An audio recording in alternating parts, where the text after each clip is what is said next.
When we are thinking of losing some weight, what would be the first thought that came to our mind?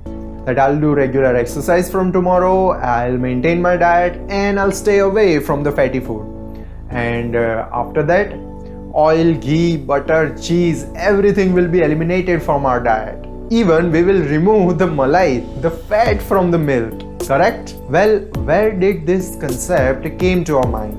Through doctors, through dietitian, through researchers, or from the guideline from the government, and somewhat by our neighborhood Sharma uncle. So actually, do they all are correct? Does not eating fat do any good to us, or it can do even harm to us? Well, hello there, I am Dr. S and I am bringing you the correct information regarding the health which is based on the latest research and studies, and I'll do also provide you the link of that research in description so that you yourself can see the authenticity of the information which will be provided by me. So let's check out what is the real fact about the fat.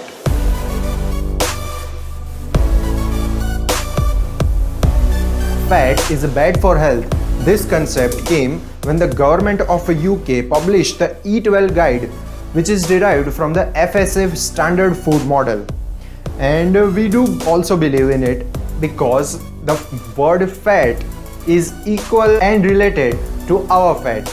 And our artery which is clogged is also by the cholesterol, which is also kind of fat. And our calorie counting geniuses thought that 1 gram of protein and 1 gram of carbohydrate, they both give 4 kilocalories.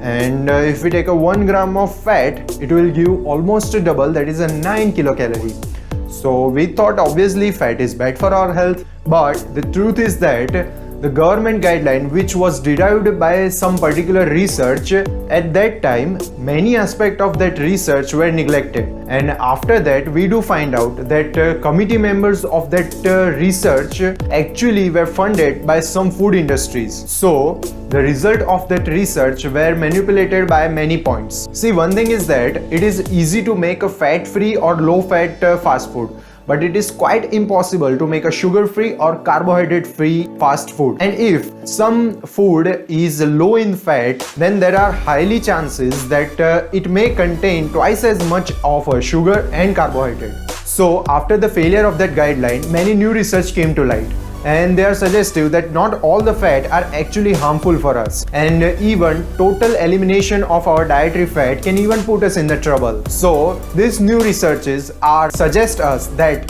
the actual villain is not a fat, but it is sugar and refined carbohydrate. So now here comes the question that why fat is so important for us. In my previous video of vitamins, I do explain that there are two types of vitamins, that is fat soluble and water soluble.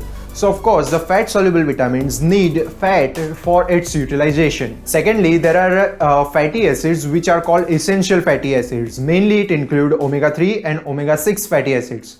We cannot produce it by own self, so we have to consume it from the foods.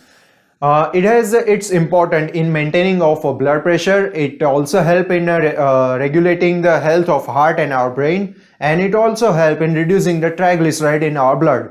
Besides this, our brain is made up of almost 60% of fat. So you can imagine that how fat is important in maintenance and repairing of that brain. And our nervous system, cell wall, and even our hormone, specifically our sex hormone, are made up from the fat. So lack of a healthy fat in our body can even lead you to hormonal imbalance, infertility, and even it can reduce your sex drive. So yeah, from now onwards there is no restriction on pakoda, samosa, aloo paratha and kachori. We can eat as much as we want. Nope. Wait. The mistake which was done by the government in the previous research, by neglecting some of the aspect of that research, we are not going to do the same. If we see in a detail, the fat is majorly divided in a two part, that is a bad fat and a good fat. The bad fat contain a trans fat and some of the saturated fat, whereas the good fat contain unsaturated, polyunsaturated, monounsaturated, omega-3 and omega-6 fatty acids. So the trans fat, which is also known as the industrial fat, is the most harmful fat for our health. Now saturated fat is still under the debate, but it is confirmed that saturated fat in a moderate amount taken from the natural sources and from the whole food is actually safe for our health. And about the remaining fat, which is a good fat, fat. So we can have it as much as we want, but it should be came from the healthy source, which should be natural and whole food. So now confusion is that which food contain which kind of fat. So for this, one beautiful and simple thing is said by Dr. Mark Hyman is that if God made it, then eat it, and if man made it, then live it. So simple. It means we can have each source of fat which is natural and came from the whole food. As example, nuts, avocado, olives, milk, yes, without removing that yummy malai, the whole egg, sunflower seed, chia seeds, flax seeds, and peanuts. Beside this, we can also have a ghee, cheese, butter in a moderate amount. But see, that doesn't mean that you can have a cheese butter sandwich as much as you want. When fat is consumed with the refined carbohydrate and sugary things, it will act differently in our body. It will go to a storage and even can make you fat. This thing happened due to a spike of insulin in our body. So you can have a less processed cheese and butter with a salad, but not with a fast food which contain a refined carbohydrate. So remember one thing, healthy fat cannot make you fat, it can even help you in losing fat. Ketogenic diet is all about eating a fat, and we will surely do video on ketogenic diet in future. So now in conclusion, good fat is really beneficial and important for your health. Trans fat should be totally eliminated from your diet, which is basically came from fried food and processed food. The good fat which you should consume should only be come from healthy sources, which should be natural and from the whole food. I have put all the link in description if you want to check, and if you have any question or even suggestion regarding this video, please let me know in the comment section. I would love to hear that. So we will meet in the next video. Till then, stay fit, stay healthy. Dr. S signing off.